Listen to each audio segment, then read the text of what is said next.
It's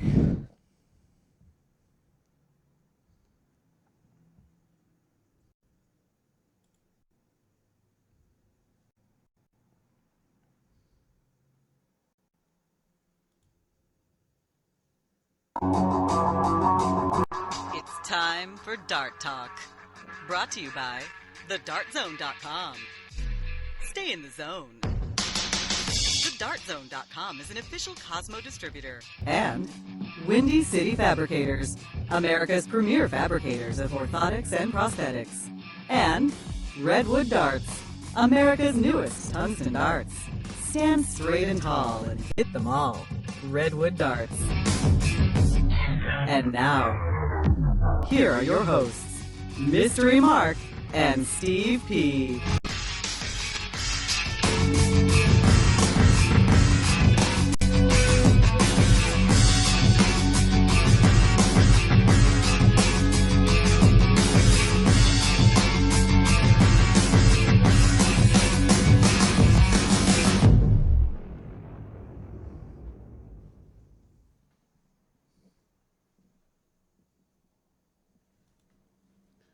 Okay, welcome to Dart Talk. Are we on? We are on. How you doing? I'm good. How are you? Steve Penoncelman with Mystery Mark. Dart Talk, brought to you by the Dart Zone. Stay in the zone. TheDartZone.com is an official Cosmo distributor. Also, many thanks, Windy City Fabricators, Redwood Darts, the cast and crew of Dart Talk. Welcome to another episode. It's November 19th. November 19th. Getting down to the nitty-gritty. Close to Thanksgiving. Yeah, we need to talk. Go ahead and disclaim everything. We got to talk schedules, though.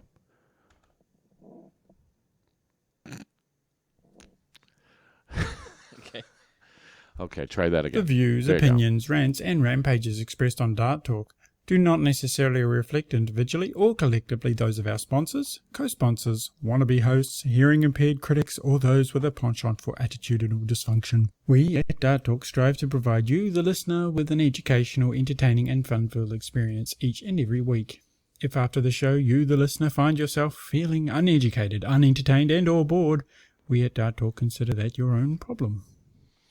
And we wish you luck with that. We need to talk schedule because, you know, we were talking after the show last week. New Year's Eve and Christmas Eve are Wednesdays. Correct. And then you've got the Wednesday before Thanksgiving, which is, you know. Next week. Yeah, in the city of Chicago, that's a party. That's a total party night. So I don't know what you want to do as far as, like, moving the show and stuff like that. Next week, you're thinking you might have to play League? So that we might not be able... Well, that's up in the air. We have a makeup, which was supposed to be next Tuesday because they left that Tuesday open for makeups, and then apparently the team that we have to play wants to do it tomorrow. But I don't have confirmation that it's tomorrow. So if it's tomorrow, then we could do the show next Tuesday. But if it isn't tomorrow... Then I'm playing League. So you can't commit right now. Unless I find out we're already in the playoffs and I don't have to be there, then... They can fend for themselves. Well, you know, okay. Well, what about Christmas and New Year's? What are we going to do about that? I mean, it's kind of weird. The World Championships start on the 18th, which is the Thursday before Christmas. Mm-hmm. So I think we need to do a show like maybe the Tuesday the 23rd and then Tuesday the 30th. Well, we'll be back from Hawaii. But it also depends on if we make the playoffs. I don't know what, because if we're in the playoffs, it's Monday or Tuesday. They're not going to They're not going to run the playoffs the day before Christmas. No, it would. They're not going to still be going on Monday in December. And Tuesday. In the fourth week of December, or do they wait until the end of the year? How would I know? See, I stopped playing League, and I'll tell you, I don't know either. One of the things I posted. You know, in like the little blurb about what we're going to cover tonight. What are we going to cover? We got the Grand Slam results. Yes. Which there's some. I would say a couple of huge surprises in the Grand Slam over the weekend. I put stampeding a Prairie Town. Okay. Because I went to a soft tip event. I guess I don't even know what to call it. They had one blind draw Friday night, 3 blind draws Saturday, and 1 blind draw Sunday. and it was more a chance to showcase the Phoenix electronic dartboards to prospective operators. Are they single bull boards or double bull boards?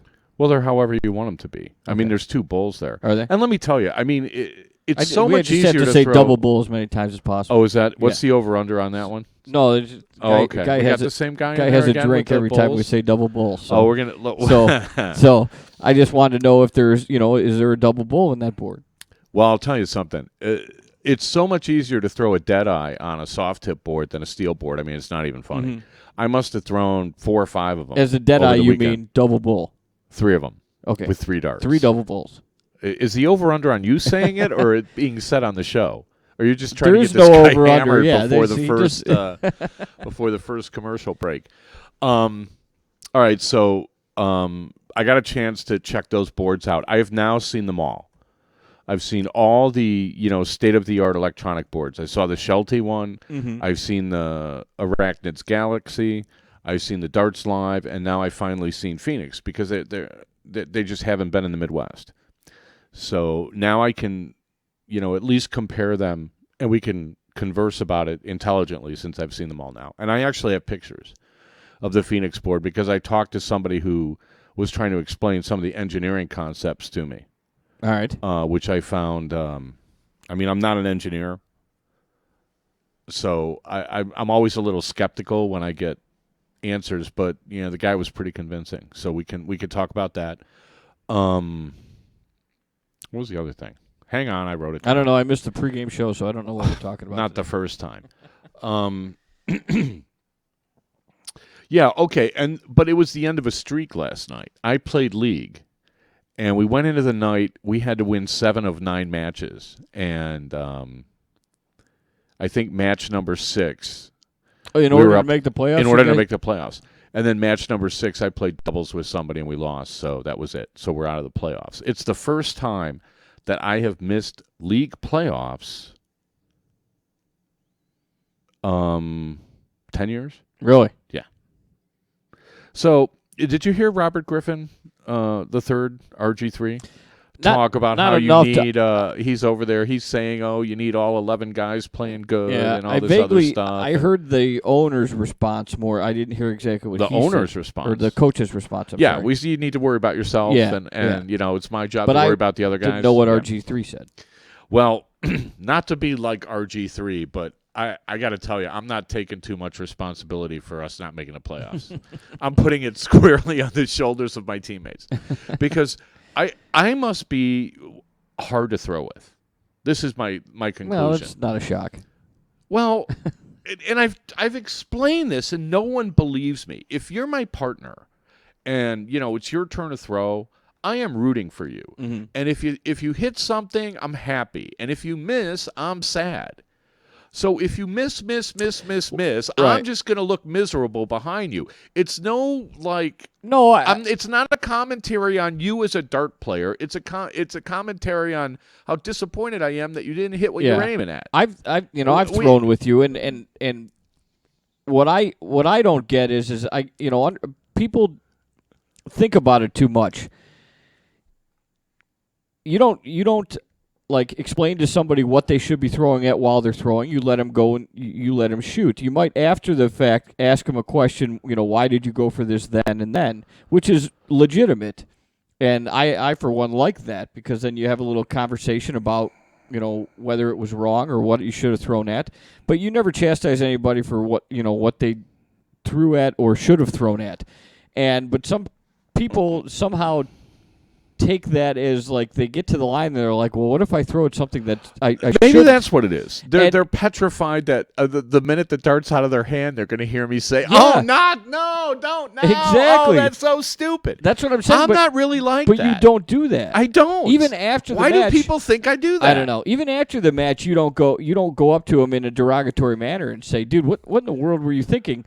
It's more of like a question and answer session. Why did you throw at this? Or, and then you're like, you could be like, here's what I would do. But you never chastise anybody for doing it. But for some reason, these people, because I've played with you on a team and I've watched you throw with other people and I've played with you, is somehow they get that in their head that there's going to be, an earful behind them. And there really almost never is. Right. Although I did tell my partner to throw at the trip 14 yesterday. Well, that's we're a playing 9-week long. We're playing That's a 501 9-week doubles, and you're throwing nines. I mean, just give me some help here. Yeah. I mean, I don't like losing anyway, but I really don't mind losing as You also much gotta- if you play good. You got to and say you play better than me. You're telling then your partner I'm to okay throw with at that. 14s, but your partner used to be a really good dart player, and he's just had a bad season, and it's taken all season, and finally you just had enough. So Well, it he's wasn't getting like worse and worse. I mean, Yeah. when your first starts for the trip 20 and you throw it below the triple 12, yeah, that's you got problems. right. And I don't have time to fix them for you. I'm trying to win a leg and trying to win a set, and you have to execute. This is Yeah. Division 1. This isn't babysitting beginners time. Right. It's like you better hit something. What's the and- quote? Can you give me a lesson in darts, and then you throw 3 darts, and they say, no, I can't help you. Oh, right. Well, it's actually on YouTube. It's pretty funny. Michael Van Gerwen, and you'll have to search it because I never bookmarked it. But Michael Van Gerwen is given some reporter. They're in some tavern in Amsterdam or something, in some quiet little corner. Maybe it's in London. I don't know. And the guy's like, well, maybe you can teach me how to throw darts. And he's like, well, sure. Just, here's some darts. Go throw. And the guy throws one dart, and Van Gerwen just makes a face. He's like, no. I can't help you. I can't help you. I can't help you. And it's just sort of like not really my job, on something like this. But, when you miss the playoffs for the first time in 10 years, I'm looking for answers. I don't want to be like the Bears, which is like, yeah, I don't know. We got great players. We They just still don't have know. a 5% chance of making the playoffs. 5%. 5%. What are the chances Aaron Rodgers' right arm will fall off completely Yeah. and Calvin Johnson will lose the use of his limbs? I mean, I don't think it's Less than 5%. I don't think 5%. it's 5%. No, so I'm thinking about it, and I'm thinking, we're talking about the Cavaliers. Like, you got LeBron James is like insists on having all these good players play with him, but they're not a team yet. Mm-hmm. It takes time to mesh with individuals. I played They on have a 6 team months. we didn't have training camp, to be honest with you. But this was one of those things where, do you think you could show up and sub? And I end up playing every week. And, I'm looking around and I'm like, these guys are having a great time and they're great guys. But when it comes to performing on the dartboard, a lot of them, I'm just sort of like, I've seen you play great. What's wrong with you? I don't know. They obviously have to be in the Masters division because you're on the team, but are they all Masters players? They've all been tungsten rated at Have times. they? I mean, it's kind of funny. I mean, we got one guy on a team who's relatively observant and relatively technical, and he tells the one guy, well, here's why you're missing. Okay. And then he does the same thing the next week. Now, that I have a hard time dealing with. It's kind of like, well, are you going to try? Yeah. Or is this just whatever. So I told him next season, I'm like, they want to play next season. You're going to be on the team, right? That's what it sounds like. Okay. So we're going to have team dart talk. No spoiler alert yet. Well, no, now I haven't discussed this with my teammates. But you gave me. I already said you were in. I know you did. I need some help. Well, you were speaking I need some help. speaking for me. You and Joe have decided that I'm going to be on the team. No, which I is mean, fine. we were at Will's, and I asked you. I'm like, you're in, right? And you said, yeah. I said I believe so. Don't bail on me now. Well, no, and so I basically told these guys, I'm like, well, next season I'm setting the lineup, and we'll be playing at Will's, and the bench is really comfortable. Because if you're gonna like play like a knucklehead, then you're on the bench, right? I mean, isn't that how it works? So if you have a team of 6 guys right now anyway, right? Yeah, but a lot of them they can't. And then you're going to add me, and then Yeah, but I think one guy's going to drop out, and then another guy can only make it randomly, and another guy can only make it randomly. Oh, okay. So the only full-timer is the guy that I basically said, there's a spot on the bench for you. get a cushion. Well, it's like until he gets it together, I think he's putting too much pressure on himself. Mm. And it's weird because everybody looks to like the best shot to be the leader. And it's like, I don't want to be the leader. I just want to show up and play. You go ahead and be leader. Feel free to lead. If I ever have like a serious issue, I'll tell you. But I don't, you work it out. Mm-hmm. Just, point to the line when it's my turn and say, hey, you're up. I'm good. Or at least give me a smoke break notice. So We're going to get to smoke breaks in a minute. Where are we on time? Yeah, Do we we're need a pretty break? close. We can Are take we a close? break. Oh, okay. We're going to come back, and we're going to talk about stampeding in a prairie town, through a prairie town. All right. Pretty much through a prairie town. This is like running with the bulls. Yeah, actually, Okay. yeah. All Okay, right. so you're listening to Dart Talk, Mystery Mark, Steve Penn, and we will be right back.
The views and opinions expressed on Dart Talk are those of the hosts. They in no way should be misrepresented, misinterpreted, or made to claim that the universe is against you, your family, your city, or the darting community at large.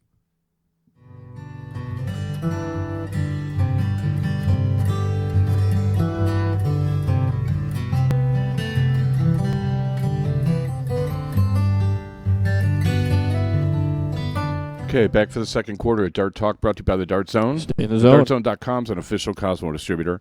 I had it that time, and I didn't trust my double click, so I did it again. I was on it. Got to execute, man. Double bull. A lot of points are on that trip, 14. Double bull. Okay. A shout out to Outlaw in the chat room. I got a chance to say hi to him over the weekend. I was in a prairie town. I don't know how let's any hear other about way this. any other way to describe Roselle. it. No, Rochelle. Rochelle. I'm sorry. Yeah, not which Roselle. is about an hour east of Roselle. Right. It's east of DeKalb, And it's south of which Rockford. is already surrounded by cornfields. Mm-hmm. Yeah. Yeah, this place was kind of a one-horse town. It was a hotel. Did it have more than one stoplight? I only saw one. Did it have There a may- Casey's General Store? It had two pizza places, a Subway, a McDonald's. But in a way, it was the perfect location for a dart tournament. Outside the hotel parking lot was a gas station that sold beer and chips and water, a McDonald's across the street, and a liquor store across the street, and a place with fried chicken across the street, and a Subway across the street. I don't know what more you could possibly want. No, but it was interesting. I mean, it was 1, 2, 3, 5 soft tip draws that each paid $2,000. So it's a $10,000 tournament with no singles and no real doubles. I mean, and it was hosted by Red Eye Rhino. Mm-hmm. Now, I don't think we've ever had the guy behind Red Eye Rhino on the show. I talked to him, more or less all weekend. And I said he could come on the show next week. I'm like, look, we don't do infomercials, and we don't, give free advertising. We just don't know when we're doing the show entities. next week. Well, yeah, that is going to be a problem. But no, that's always been our show's policy. Mm-hmm. We don't do infomercials, and we don't give free advertising to for-profit companies. We sell advertising. Obviously, the line around the block isn't moving very fast, but it's too cold out. And that's just how we've always done it. I decided to do it from pretty much day one. It was like, this is how we're going to do it. And some people didn't like that attitude, and I was like, well, too bad. It's a free country as long as you pay your taxes, so fine. But we do news, right? So we'll try to get Charles on the show because what he's doing is to my mind extremely unique as far as like somebody who's trying to promote darts, but at the same time, he's got like clothing that he sells. All right.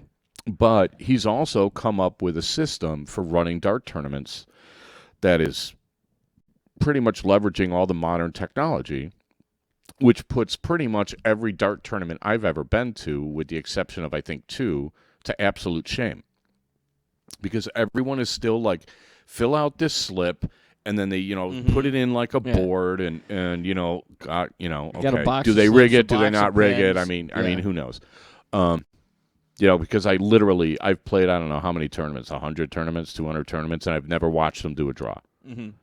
But people have, and, I saw him move this and move that, and we remember there was one guy on the show that basically accused the tournament, and then I was listening to guys complaining about the Sacramento tournament this year, and they're doing this or doing that, and I was like going back and forth with the guy doing the tournament, and he basically said, well, we always do it this way, and there's always complaints, and I'm like, well, okay, if you always do it and you always get complaints, then I mean, how many? What do you want? What do you want people to say? I guess you can. You're always going to get complaints. You're not going to please everybody. But if you're getting way more complaints than you are, people that agree with the system, and you do it the same way over the and next over and year, over again, then you deserve it. Yeah, is exactly. to my mind. But he's got a system where literally he's got like a table with 10 little tablets where you register, your name. Mm-hmm. And then to register for an event, you just put register for your event, and it'll say, is this you? And you'll say yes. And they'll say you're registered, and you go pay the guy your money, and you're done. And then when it's your turn to throw, it automatically sends you a text message. Hey, you're up on board 12. So you have to give them your phone number. Yeah. Which is no big deal, but some people might not agree with that. Well, if I start getting, a lot of calls from, 1-900, right. I'll help your dart game if you give me money, then I'll know that, he's got a side business kind of sold out. I'm not worried about that.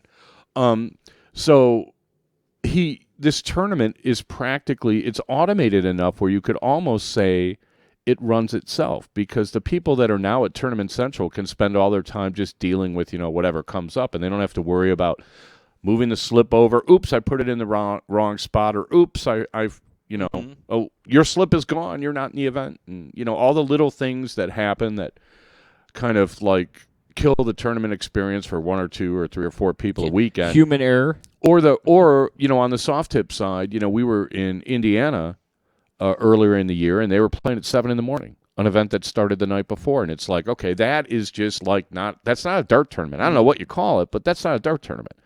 Right? I understand. Yeah, well, look, I understand it's like, that, there's amateurs and stuff like that, and,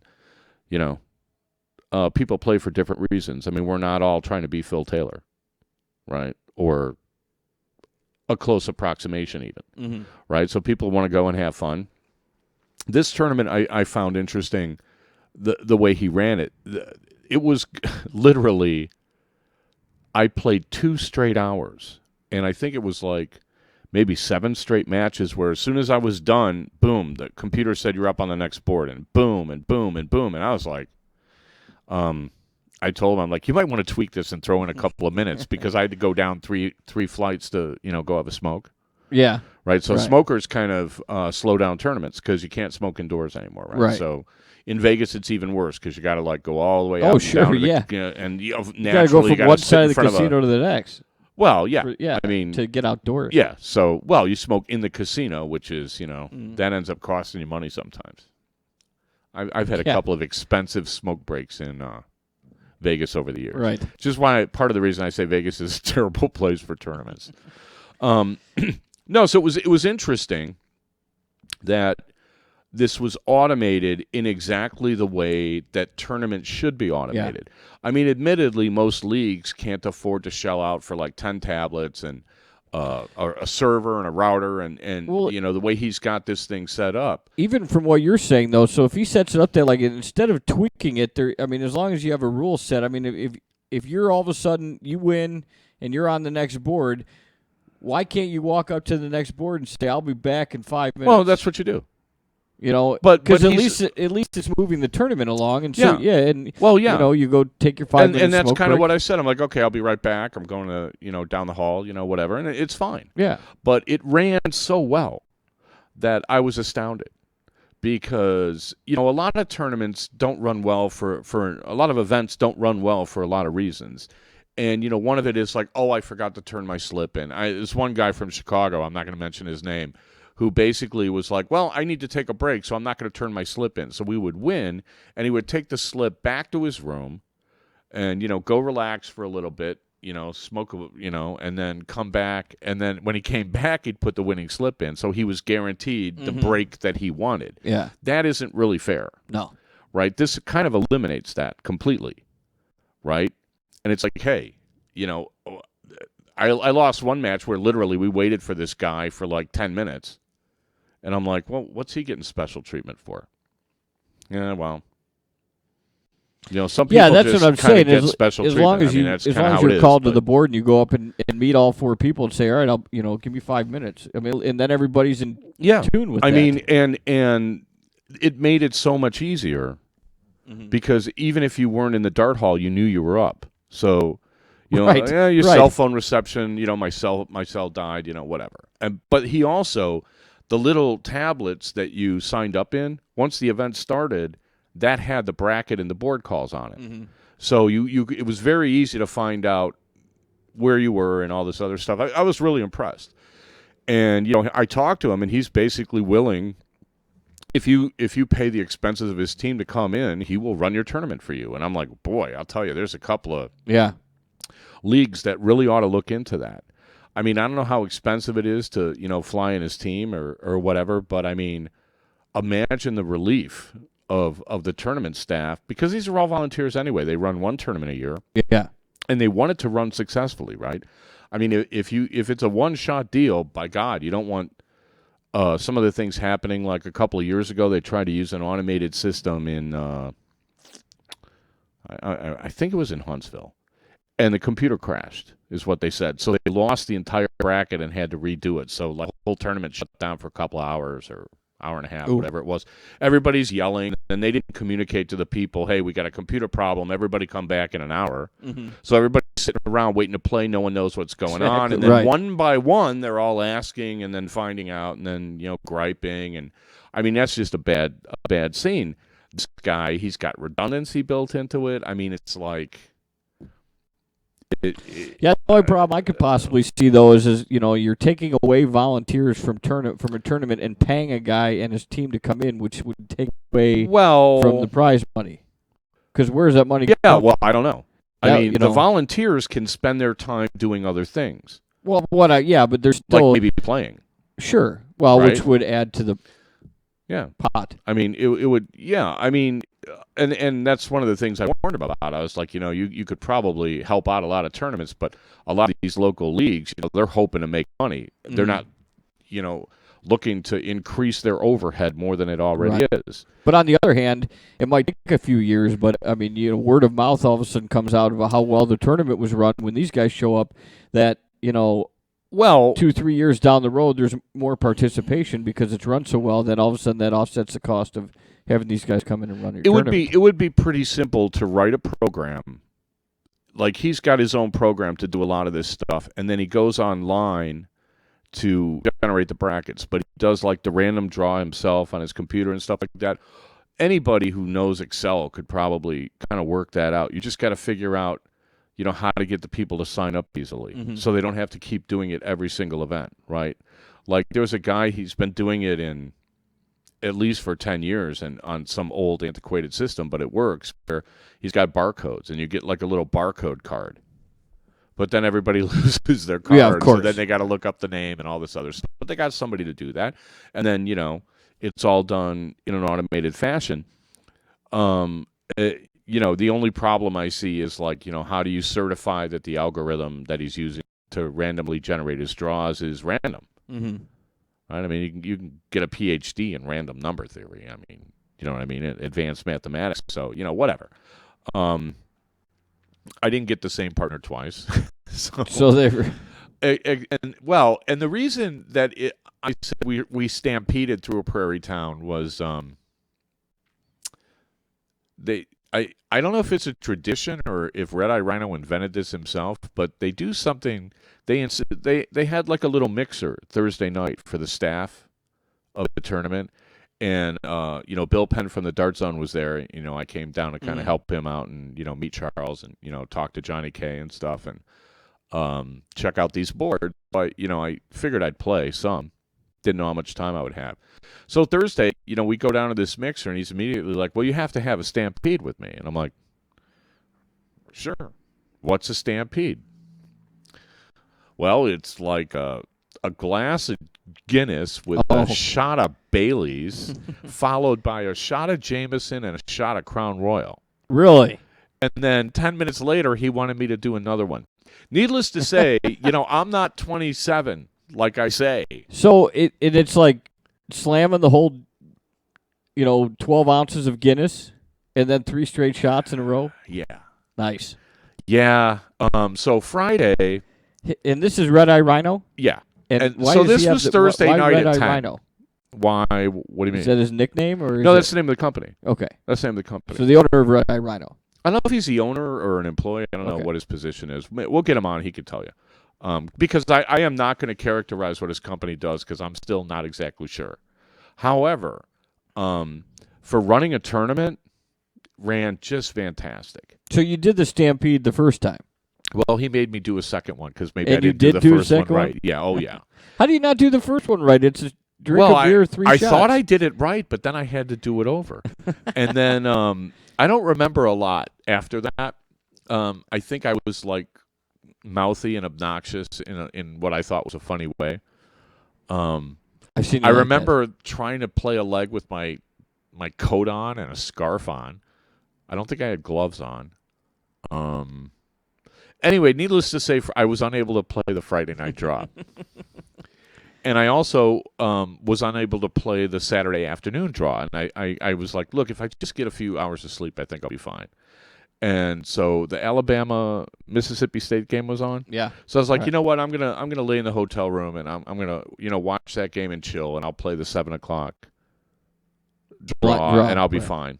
And apparently, my roommate came up at 6:30, and I was snoring to a documentary on cheese. And he couldn't wake me up, and I woke up at 9:30. So you missed the 7 o'clock missed draw. the 7 o'clock draw. So I played the Sunday morning draw. I thought you played 2. Yeah, I played. I played Saturday morning. Oh, okay. I played the Saturday morning draw and then skipped the afternoon one, and I Oh. was going to play the evening one and couldn't make it. So I played the Saturday morning and the Sunday morning. All right. And I will tell you about these machines. We must be on a break. Yeah. Okay. We'll come back. I'm going to tell you about these Phoenix boards, and I will show you pictures because we're a full-service show. There you go. All right, you listen to Dart Talk with Mystery Mark, Steve Ponseman, and we will be right back.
Oh for 3.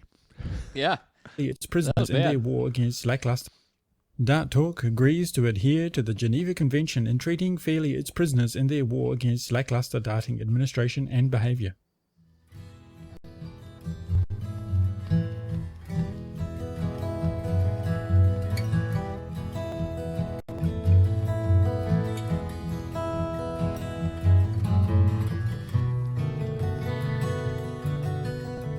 Hey, back for the second half of Dart Talk, brought to you by the Dart Zone. Stay in the zone. TheDartZone.com is an official Cosmo distributor. Also, many thanks, Windy City Fabricators, Redwood Darts, the cast and crew, and you for listening. We appreciate that. Don't forget you can download the podcast on iTunes and listen on Stitcher.com, on TuneIn.com, at our website, darttalk.us. We have a YouTube channel. Just search Dart Talk US, and there will be. Did I tell you I got an email from somebody who wanted to sell me darttalk.com? Yes, you told me that last week. So I think they wanted 800, which is down from the 2,000 that they've wanted for the last couple years. And finally, I was like, okay, you know what? I'll give you 100 for it. That's it. And I never heard back from them. Oh, really? Yeah. Okay. So it's like, don't go to darttalk.com because it's going to be, I don't know, a porn site or something. No, I mean, it's just kind of weird. So what are we supposed to talk about now? You wanted to talk about Phoenix the boards. Right. Talk So, about the boards, and you got pictures. Well, here's the deal. Like, so when I first walked into the dart hall, they had, I don't know, a dozen, maybe more, 18 of them, all lined up on one wall like little soldiers. Boom, boom, boom, boom, boom. And I looked at the boards, and I was like, they looked lumpy. They looked like, you know how bristle boards get, the bristle starts getting pulled out? Yeah. It looked like they were pulled out in all these little places. And I'm like, well, that's kind of weird. So then when I got closer, I was like, okay, well, it's not like they're lumpy. They just look different to me. But at the same time that they looked different, it was also comforting because they used the same, and I'll show you a picture here, they used the same color scheme as a normal bristle board. So if you notice, when the picture comes up, they got the white and black and the red and green, right? But if you look at the wires, you know, they've tried to minimize the color of the wires. Now, I said, and let me just preface all this soft tip board talk comparison stuff with, I understand people have their favorites, and that's totally fine. You can like one board and not like another board. And I was telling Johnny K, I was like, look, there are certain people that if you invented a soft tip dartboard that every time you hit a bullseye, it would pop out $100 bill, there would be people that wouldn't like it. Right. Because they like this other board. Mm-hmm. Right? That's just kind of how darters are. They like something and you know, they're loyal. I mean, personally, I think sometimes the loyalty is misplaced. I don't think they're rewarded for it, but that's another conversation. Anyway, so these are what the boards look like, and I took a couple of close-ups. And what you'll notice is that the rows of holes, I don't know if there's a technical term for that. I'm sure there is, but we don't know what it is. The ones that are next to the wires are set back. Yeah, and you can see the shadow. Yeah, but it's weird. I mean, when you're at the line, the segments show up pretty well, right? Because there's lights and everything. And this was like these pictures were not taken with a flash or anything, in a very dark room. So the boards are very well lit, from the lights that are on the sides, like every other board, every other soft tip board, except I don't think Darts Live does that. So I can see how it looks like there's a hump. Yeah, and it actually is. You can't really see it real well here, but the segments bulge out in the middle, and then the edges of the segment are kind of inset by the wires. And they had a guy from Phoenix there, and I asked him about it, and he said it's better engineering. He said that because those rows next to the wires are deeper, you get less bounce outs. How would that be? Well, not being an engineering major, right. I figured if I asked him that, I wouldn't be able to understand the answer. So I didn't ask him. Okay. That's what he said. I'm just, passing that along. And if anybody's out there, with a slide rule in their pocket and want to take a crack at this one, email the show at darttalk@gmail.com, and we'll see if we can decipher. I guess the only thing I could, mean. from a layman's standpoint, is that it would have a better chance of sliding into that notch as opposed to if it was the same level as the wire. I don't understand the concept. I don't understand why it should work that way. But he also said that the bulging part of the segments give you a greater surface area to hit. Mm-hmm. So, okay, fine. I mean, I had a couple of darts hit the floor. I had one guy who literally had a whole bunch of bouts outs against me. But I think that those were coming from the way his darts were being thrown. Mm-hmm. I don't think that they were Flying going in the into board. They weren't going in the board straight. And then one guy was like, well, that's garbage. I've had more darts on the floor, blah, blah, blah, blah, blah, blah, blah. And I'm like, okay, whatever. Yeah. I mean, if you ask 100 people the same question, you're never going to get the same answer 100 times. Right. You could punch 100 people in the nose, and 2 people are going to say it felt good. Right? I mean, it's just like that's how people are. So you're never going to get unanimity. Yeah, it's never going to be unanimous. Unanimity. But I thought, as a steel player, which is what I am, I was way more comfortable playing on these boards than I was on, say, the Galaxy boards that are black and red with the yellow wire. Mm-hmm. Coming from steel, like the first soft tip board I saw kind of looked like that, and it just kind of made me recoil. It was so alien to what I was used to that I never really liked it, and I still don't to this day. I don't like the Galaxy boards just because of the way they look. I'm sure they play fine. I'm sure, and the fact that I can never seem to get my darts out of the board. But then those are like, when you go to the bull shooter, those are all like new. So they're not broken in, so I guess that's why. These I got my darts out pretty good. They went out, pretty easily. I used I don't think I broke a point all weekend. Really? I as a matter of fact, I know I did not break a point all weekend. So I played 2 blind draws. I took third in one of them, coming out of the losers bracket. Or did we lose King of the Hill? We lost King of the Hill, and then we lost in the King of the Hill losers bracket. And it was totally my fault. I made 2 really bad decisions. One was a risky decision. The other one, I just misplayed some cricket, which was really weird. I don't know why I did what I did. See, now you're silly. by Dartool. Yeah. Well, somebody wanted to make those shirts. I'm like, go ahead and make them. And I never heard. Some guy in Kansas City, and I never heard anything about it. He's probably making them, and he's afraid I'm going to ask for a cut. I'm like, go ahead and use it. I don't care. But the one thing that I will say about these events that he ran was I wasn't wild about the format. And it got me to thinking, which is always dangerous. Oh, God. Always dangerous. All right, here we go. Well, here's the deal. And I have this reputation of being anti-soft tip, which is totally undeserved. But I say things, and people take them the wrong way. But, like, we played in this blind draw, it was 701 cricket choice. Mm-hmm. And the choice is you throw for the bull, you throw for the double bull. Yeah, double bull. Yeah, sure. Okay, let's get them drunk. Yeah. You throw for the double bull, and then if you win, either you choose the game or you choose to go first. All right. Right? So, of course, you choose to go first, and then the other your opponents pick the game. Sure. And they invariably And it has cricket. to be either cricket or 701. Yeah. Right, okay. But here's the deal with the 701. The 701 was open out. So if you had 17 left, you could hit a fat 17. Oh, yeah, right. Right?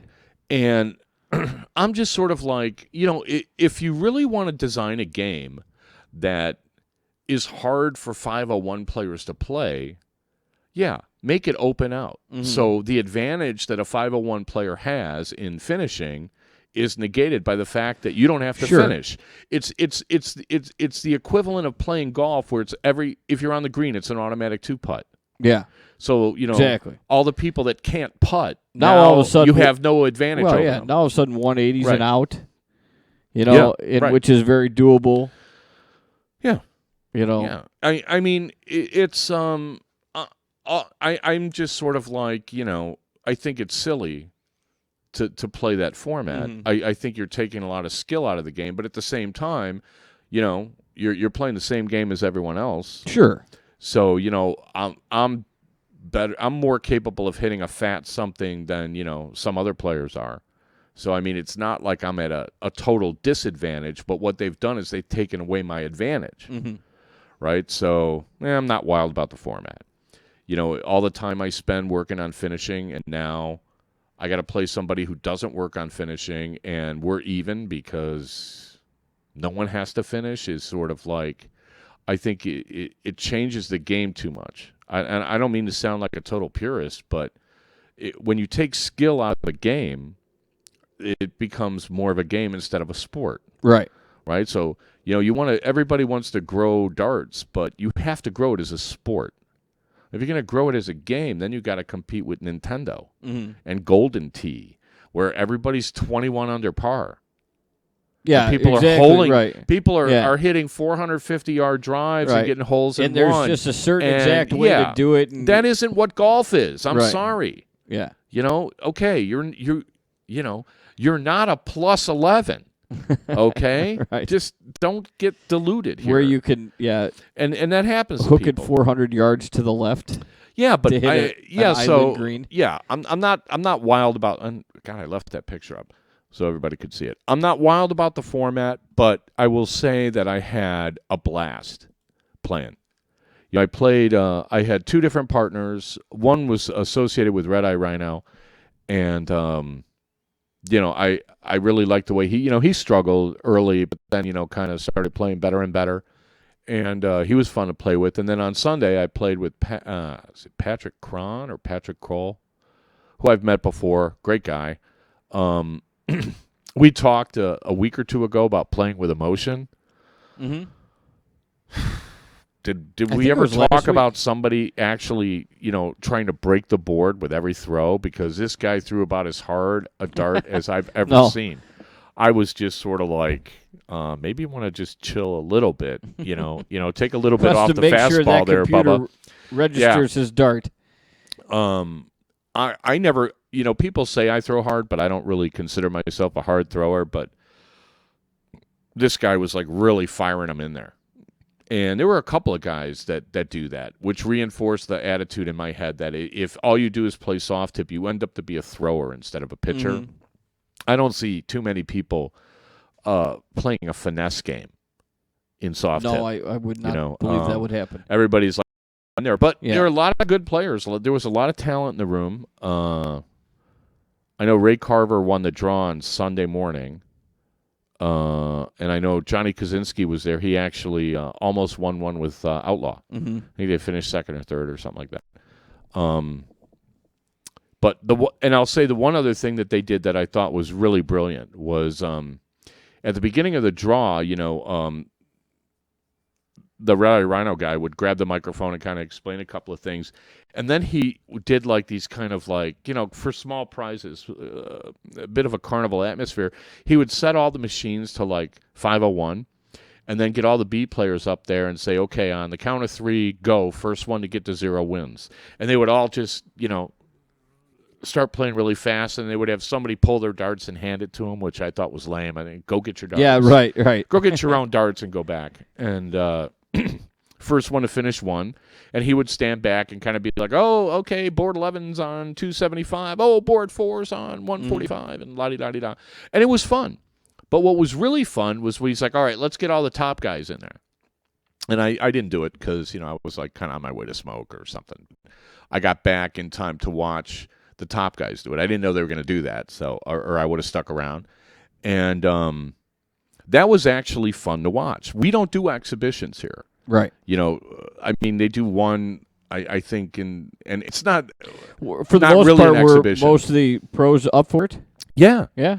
Yeah, the guys that were there went up there, and, I didn't know everybody, right? But I knew some people, and it was kind of fun to watch. And I was like, now this is what I'm talking about, because everybody wanted to see the top guys play, So the other thing he did that was kind of interesting was he had like a little bit of a raffle where in order to win, you had to be there watching the final. And, we've talked on the show, not lately, but many times how, you need to figure out some way for people to be able to watch the top players play, which is almost impossible when the final's going on and now you're calling the blind draw, so nobody has the opportunity to watch. And me, I mean, there are times when I've been like, hey, I'll be back in 10 minutes. I want to watch the final. And that's somewhat rude. But at the same time, the guys in the final that are in the next event are going to hold it up anyway. Yeah, so exactly. why don't you just watch it? Right. But tournaments, they're so like dead set on like get the next event going, get the next event going, get the next event going. Nobody has the time to enjoy them. So I mean, if they actually adopted Charles's system or got Charles in to run them, and the events ran tighter. Not quite as tight as they were, but, and the events ran tighter. Maybe people would have time to watch the finals.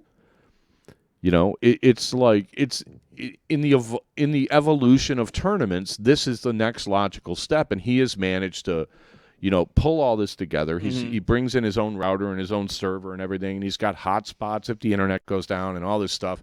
And it ran just great. I mean, it just ran fantastic, and I was really impressed. And, I don't know how tournaments are going to be able to afford bringing him out there, but at least they should look and see how he do it to see how they can do it cheaply. Because, I mean, everyone's got a laptop now. Everyone's got an iPad or something. You could run this thing on an iPad. You just got to figure out an easy way to sign people in. Right. And then, then you're fine.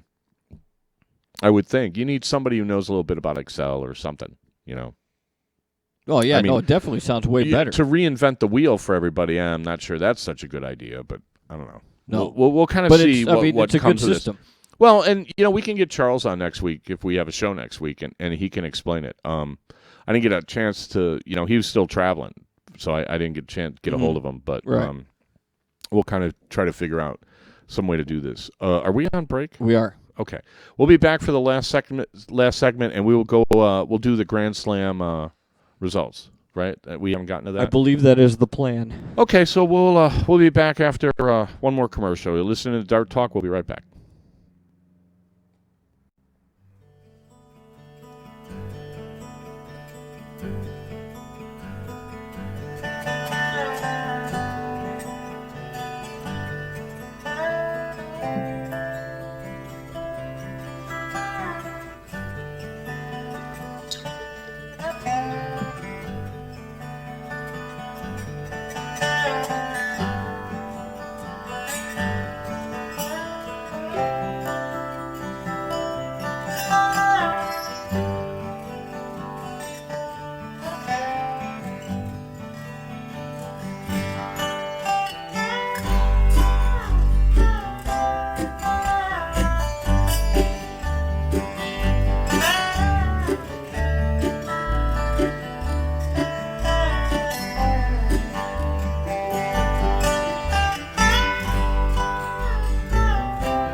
You are now and forevermore warned that you consume this show at your own risk, and that Dart Talk cannot be brought to justice in any court or by any government, including and not restricted to the grand spaghetti monster of the Triple 20.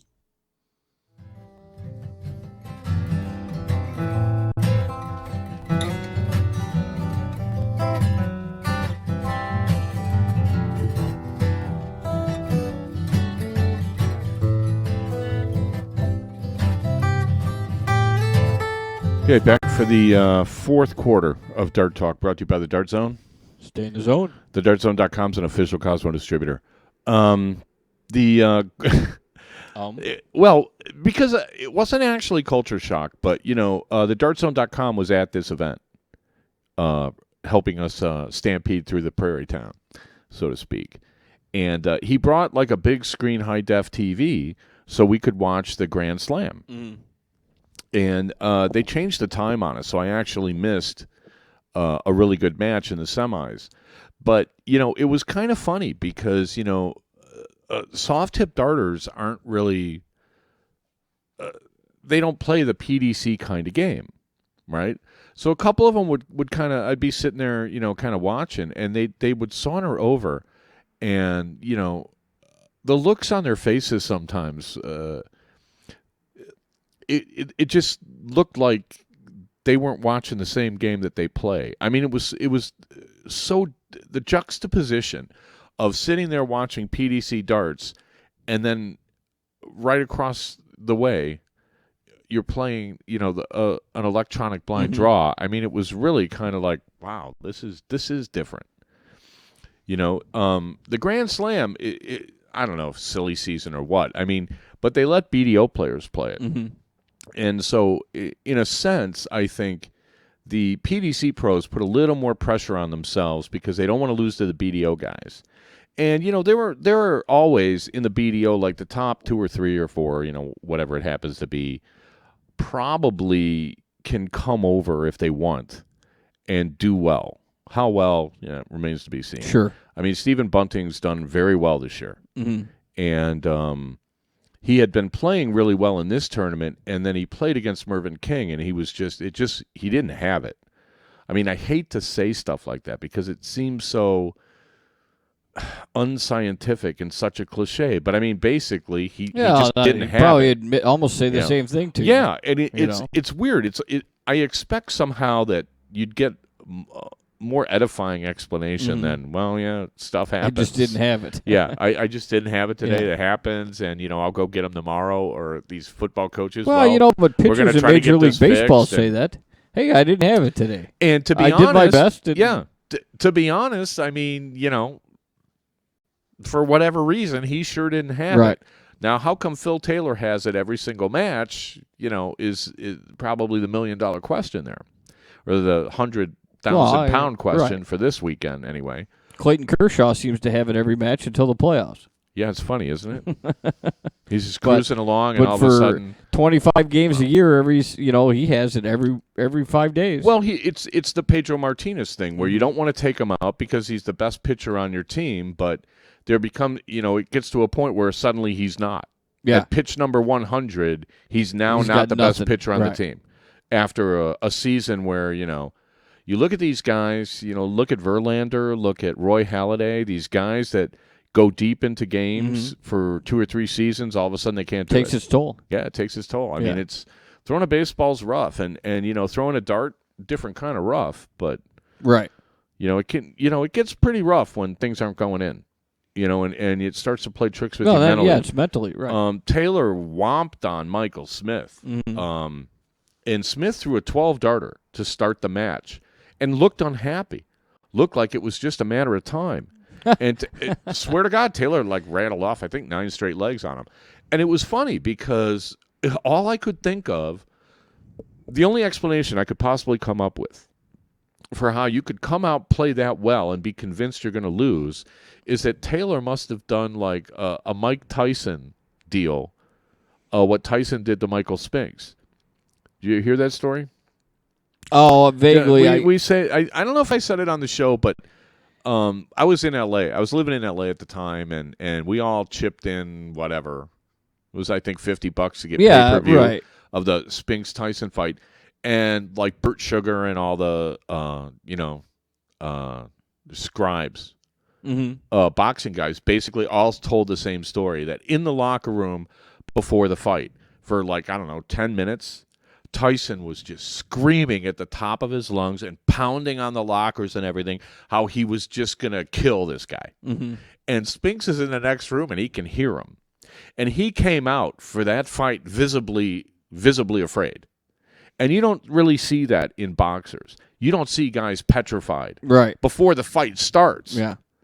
And that's what Bully Boy looked like. Bully Boy looked like, and all I could think of is Taylor must have been in the practice room with this, man, I could. Every time I throw 9 ton 80s in a row, I missed the 10. 80s all day. Yeah. Or I threw 15 double pulls in a row, and the last one was just hit the wire and popped straight up in the air, and then landed between the two of them and didn't hit the board. And I'm like, what do you got to do to get a double pull around here? That kind of mind game that Taylor must have been doing to him. You throw a 12-darter, and pretty much you're thinking to yourself, I have to do this every leg, and I still might not win. Well, I mean, Taylor did play all week, pretty, averaged over 100 and stuff. But he's been doing that for years. I mean, if Taylor's not averaging 100, then he doesn't have it for himself that day. I mean, his B game is right around 100. You can't say that about too many people. Van Gerwen got smashed by Kim Hybricks. Right. Kim Hybricks? Are you kidding me? And not one shot of his girlfriend. Oh, I don't think. that's too bad. And, yeah, I don't know. I think Michael Van Gerwen got married, so he wasn't allowed to look or something. But, Okay. no, Hybricks threw a 9-darter and then opened up the next leg with a 1080. And then his next start, I think he threw 4 in a row, trip 20s. And, he missed finally, like, kind of right on the wire. And I was like, there's no way on earth he's ever played this good in his life. He had Van Gerwen. He beat him so bad that at one point Van Gerwen's eyes were like Elmer Fudd. He was just like, they were just so wide, just total deer in the headlights shock. Yeah. Like, Kim Hybricks is outplaying me. This I don't know what supposed to do. to happen, right? So obviously he didn't have it that day, right? I mean, Yeah. we got to come up with something better than that. Anyway, let's run through the results. We'll give you the complete results. You want to do the results, even though you kind of just gave half of them Well, away? I'm telling you my impressions of the good matches that I saw, and it was kind of anticlimactic because Taylor kind of rolled over everybody. It was kind of a strange day. You want top 16? Yeah, yeah. Go ahead. Well, here's how they do the Grand Slam is they put you in a group of 4, and you do round robin, and the top 2 make it out. That's where you get the top 16 from. So Yeah. so you just take it from there. All right, so your top 16, Alan Norris would be Alan Norris, Robbie Green, Van Barneveld, and Terry Jenkins would be top 16, along with Christian Kist, Gary Anderson, Peter Wright, and James Wade. Okay, so all the BDO guys lost. Like Alan Norris lost Yeah. to Hybricks. Yes. Okay, I'm trying to look over your shoulder. Yeah, I was Green lost to Chisnell. Van Barneveld lost to Keegan Brown. Yeah, Keegan Brown's another of the Michael Smith and Keegan Brown. Yeah. You're gonna be hearing those names for a while. Van Gerwen beat Terry Jenkins. Smith beat Kist. Mervyn King beat Gary Anderson. Phil Taylor beat Peter Wright, and Stephen Bunting beat James Wade. Okay. In the closest match out of all of them, 10-8. 10-8, yeah. So then your quarterfinals, Keegan Brown, Van Gerwen, who loses to Hybricks, like you said. Chisnell beats Keegan Brown. Bunting loses to Mervyn King, and Michael Smith gets waxed by Phil Taylor. Yeah, and the if you look at the line score for the Chizzy Keegan Brown match, that was 14-14. Oh, and really? Then Chizzy really? won the Okay. last 2 legs. Yeah, so 14. yeah, and I was kind of impressed with Keegan Brown. I mean, you compare him to Michael Smith. They're both like the really young guys that came out of the youth tour. Mm-hmm. Keegan Brown looks like he's mentally a little on more solid ground. I mean, Michael Smith strikes me as being one of these guys that's going to be a little more hot and cold, and Keegan Brown looks to me like the guy that's going to be like a little more steady week in and week out. That's what I saw from those guys so far. Yeah, so the Hybricks beat Van Gerwen 16-10, but you're saying it wasn't even that close. No, it wasn't that close. I think it was 15-7, and then Van Gerwen got a few legs before Hybricks polished took them it off. out. Yeah. Then in your semifinals, Phil Taylor beats Mervyn King 16-9, and Dave Chisnell beats Kim Hybricks 16-15. Yeah, going down to a decider there. It was kind of funny too because Mervyn King apparently isn't well liked. He's taking and wearing the little foam earplugs. Mm-hmm. And Taylor had him beat actually way worse than that. That was not as close. 16-9. Not as close as the score indicated. Yeah. And it was kind of funny. I mean, Mervyn played really well against Bunting, and I think it was John Part said, he was very disciplined, he was very focused, way more so than Bunting. Bunting looked kind of out of sorts. His first start would miss, and he looked confused. Although, if you track a stat like this, if you get your first darts in the triple, your first 2 in the triple, no one hits the third dart into the triple more often than Bunting. I mean, if Bunting's first 2 are in, the other one goes in, I would say 75% of the time that I've seen. Yeah. He doesn't throw too many ton 40s when I'm watching. They're ton 80s. I mean, it's really quite remarkable, and he groups them tight. So I'm impressed with Bunting. I don't understand how he does it. You know, he's got his dart pointing like at the chalker's foot. Okay. As he starts his throw, he's got kind of his wrist cocked and everything, and you look at the freeze frames of the angle of attack that the darts have when they leave their hand, and you would never tell anyone to do it that way. He's straightening the dart out in midair through sheer velocity is what's doing it, and not sure you would teach anybody to do it that way, but you know, obviously, you know, he's good. It works for him. Yeah. So so you know, continues to impress. I mean, he started from scratch, and he's already in the top 32, and you've got, you know, it's a 2-year money list. So he's passed up guys that won money last year. I mean, if he has a good world championship, I mean, you know, he's going to be, you know, you'll be seeing a lot of them. You know, so and then we have the final. I wanted to ask you about the Chizzy Hybrix match, though. Do you think it's a result of he had played so well? Hybrix played so well against Van Gerwen, or did Chizzy play really well? You know, to be honest with you, you know, Chizzy always plays the same game. Chizzy scores. It's always a question of, you know, how badly is he going to butcher his finishing. And, you know, I would say in the last year, Chizzy's finishing has, like, slowly improved, where, you know, at least he's not afraid to throw it a double because he doesn't know how badly he's going to miss, and it's embarrassing. And he's still, like, you know, he rocks in those high scores, and he does it frequently. I don't know what to make of Hybrix anymore. I mean, I never really thought of Hybrix as an elite player. I've never seen him score anywhere near as steady as the top players. I mean, you look at like Gary Anderson, Van Gerwen, Taylor, Barney, if he's not out of sorts, James Wade. I mean, these guys score. And I've never seen Hybrix really do that. Hybrix finishing's okay. But he was scoring this weekend, and, you know, I don't know what to tell you. I mean, those guys were playing for second place. I don't think if you asked either of them at the start of that day, because they played the semi and the final on Sunday, if you asked them, if you win this match, do you think you have a chance to win the final? To beat I don't think they could honestly, Phil Taylor, Mervyn King? Yeah, I don't think they could honestly say that they were going to beat Phil.